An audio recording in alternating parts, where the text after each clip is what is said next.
வணக்கம் red talkies நண்பர்களே. இன்று நம்மோடு திரு முகில் அவர்கள், தமிழ் தேசியவாதி, நம்மோடு சிறப்பு நேரலைக்காக வந்திருக்கிறார். வணக்கம் சார். வணக்கம். நயன்தாரா தனுஷோடைய விவகாரம் பயங்கர சூடு பிடிச்சு போயிட்டு இருக்கு சார். இந்த அரசியல் சூழ்நிலையில இதெல்லாம் நமக்கு அவசியமா அப்படின்னு இருந்தாலும் கூட நாடு இதை பத்தி பேசிட்டு இருக்கு. அதை பத்தி உங்க கருத்து என்ன சார்? கேலிக்கூத்தான நாடாக மாறி வருகிறதுக்கு என்ன என்பதற்கு எடுத்துக்காட்டு ஒரு நடிகையினுடைய திருமணம். இந்த திருமணத்தை முதல்ல நம்ம எப்படி பார்க்குறோம்னு சொன்னால், டாடா ரத்தன் வீட்டில் நடந்த திருமணமா, அல்லது இந்த தேசத்திற்காக உழைத்த மாபெரும் தலைவர்களாக சுபாஷ் சந்திரபோஸினுடைய வம்சாவளி திருமணமா, அல்லது பகத்சிங் வம்சாவளி திருமணமா, இப்படி கேட்க தோணுதில்லை. ஒரு சாதாரண நடிகை நடிச்சதுக்கு சம்பளம் வாங்குகிற ஒரு கூத்தாடி. இந்த நடிகை கூத்தாடிங்கிறது இழிவா நான் சொல்லலை, அடையாளப்படுத்துறேன். அப்ப இந்த ஒரு நடிகை ஏதோ படங்களை நடிச்சு ஒரு வெற்றி பெற்றிருக்காங்க. அதாவது அவங்களுடைய தனித்திறமை. நயன்தாரா நம்ம பார்க்க நம்ம காலையில இருக்கு எத்தனையோ பேர் கல்யாணம் பண்றதுக்கு துடிச்சாங்க. பிரபுதேவாவை கல்யாணமே பண்ணிக்கிறேன்னு கல்யாணம் பண்ண நாகரிசனம் அவ்வளவு இருந்தோம்னு சொன்னாங்க.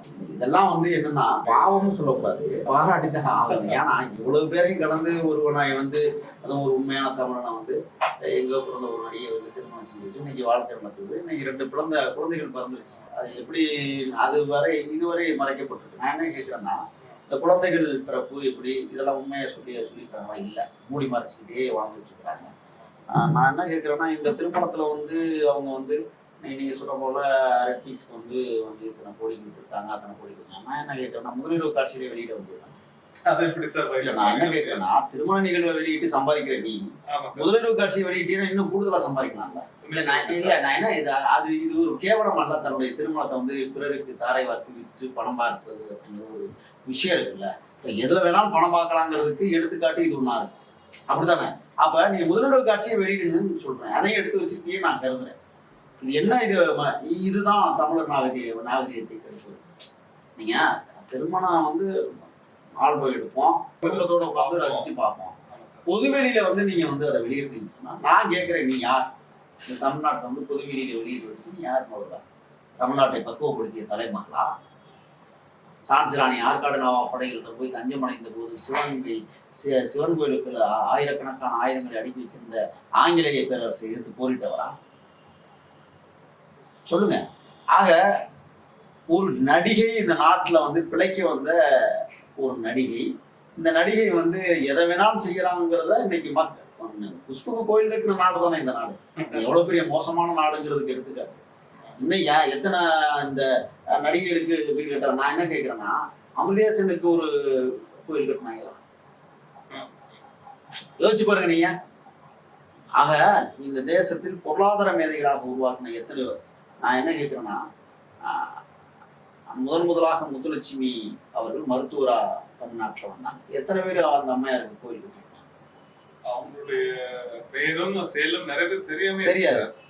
நான் கேட்கிறேன், இப்ப அண்மையிலேயே ராஜீவ்காந்தி படுகொலையில் நடந்த போலி விசாரணையில் தண்டிக்கப்பட்ட தமிழர்களுடைய விடுதலையை நான் எதிர்பார்க்கிறேன் என்று சொல்லி தன்னைத்தானே தீயிட்டு கொளுத்திக் கொண்ட செங்கொடியினுடைய தியாகத்தை யாருக்காவது தெரியுமா? என்ன? அப்ப இந்த தேசம் எதை நோக்கி பயணித்துக் கொண்டிருக்கிறது? அப்ப நயன்தாரா, நான் என்ன கேட்கிறேன்னா, சரி முதலீடு காட்சி நீங்க வெளியிட வேண்டாம், விட்டுருங்க.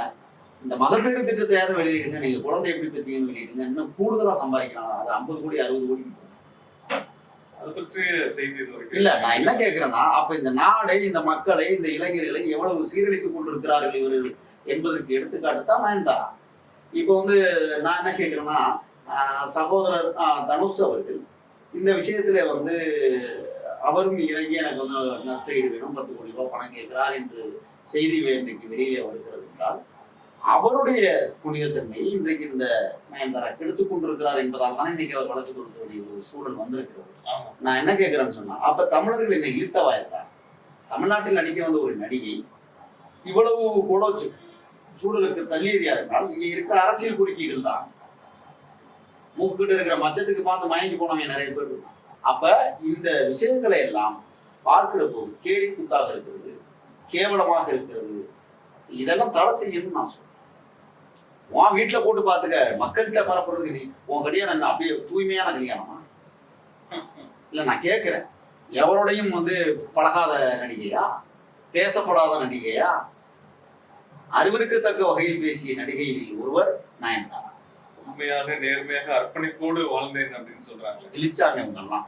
தமிழ் திரைப்படத்தை கெடுக்க வந்த கோதாரி, இந்த திரையுலகத்தை நாசப்படுத்தியவர்கள். நான் அது வந்து நானும் திரைப்படத்துறையில இருக்கிறதுனால சொல்றேன். தனுஷ் கேட்கறது நியாயமா நிறைய பேர் கமெண்ட்ஸ் கொடுக்குறாங்க. கேட்பாங்கதான்.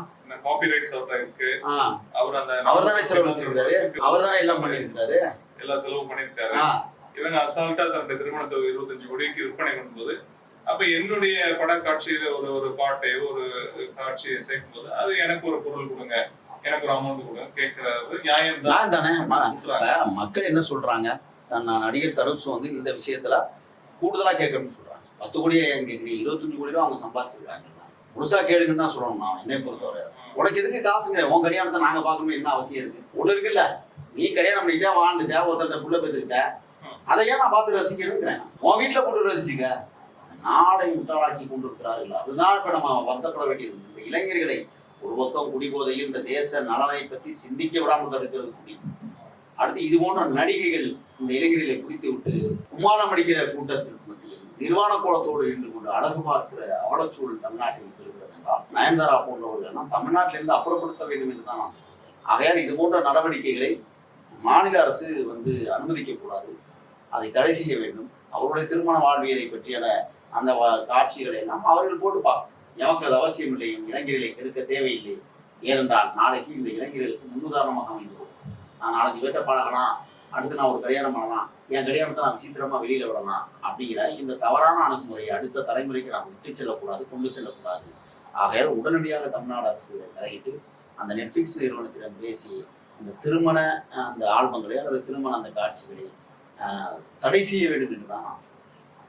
தனுஷுமே ஒரு கடினமான சூழ்நிலை தான் இருக்கார். தன் மனைவியை பிரிந்து, திருமதி ஐஸ்வர்யா ரஜினிகாந்த் அவர்களை பிரிஞ்சு 2 குழந்தைங்களையும் அவர் வந்து இல்ல அதெல்லாம் வந்து பார்வையில் புரிந்திருக்கிறார்கள். இந்த நேரத்தில் அவருடைய பேச்சு அடிபட்டது அவருக்கு ஒரு கடினமான பிரச்சனை தான். இது இன்னைக்கு வந்து ஒரு பெரிய பேசுபொருளாக மாறி இருக்கு. பார்க்கலாம். அதாவது என்னை பொறுத்தவரை என்னன்னா, தனுஷ் ஒரு மிகச்சிறந்த நடிகர், அவருடைய ஆளுமையான ஒரு நடிகர். அவருடைய வாழ்வியலில் சின்ன சின்ன சிக்கல்கள் இருக்கிறது. அந்த சிக்கல்களை தீர்த்து வைப்பதற்கான முயற்சிகளையும் நடிகர் சத்யராஜ் அவர்கள் ஈடுபட்டு கொண்டிருக்கிறார். அவர் நலமுடன் தன் துணைவியாரோடு வாழ வேண்டும் என்பதுதான் என்னுடைய ஆசை. அந்த 2 பிள்ளைகள் எதிர்காலத்தில் படித்து இந்த சமூகத்தில் கடமையாற்ற வேண்டும். அதுக்கு தனுஷும் ஐஸ்வர்யாவும் இணைந்து அந்த குழந்தைகளை வளர்த்தெடுத்து இந்த தேச நலனுக்கு அவர்களை ஒப்படைக்க வேண்டும். அதற்கு இன்றைக்கு தமிழ்நாட்டில் மிகப்பெரிய நடிகராக இருக்கிற சூப்பர் ஸ்டார் ரஜினிகாந்த் அவர்கள் இந்த பேச்சுவார்த்தையை சுமூகமாக முடித்து அந்த இருவரையும் வாழ வைக்க வேண்டும் என்பதுதான் நம்முடைய கடமை. மூத்தவர்கள் அதை செய்வார்கள் என்று நான் மக்கள் அனைவருடைய எதிர்பார்ப்பும் நீங்க சொல்ற அந்த ஸ்டேட்மெண்ட் தான். நிச்சயமாக. ஏன்னா மற்றவர்களை போல இவர்கள் இருந்து விடக்கூடாது. ரொம்ப ஒரு அருமையான உரையாடல் உங்களோட நிகழ்ந்தது. நன்றி.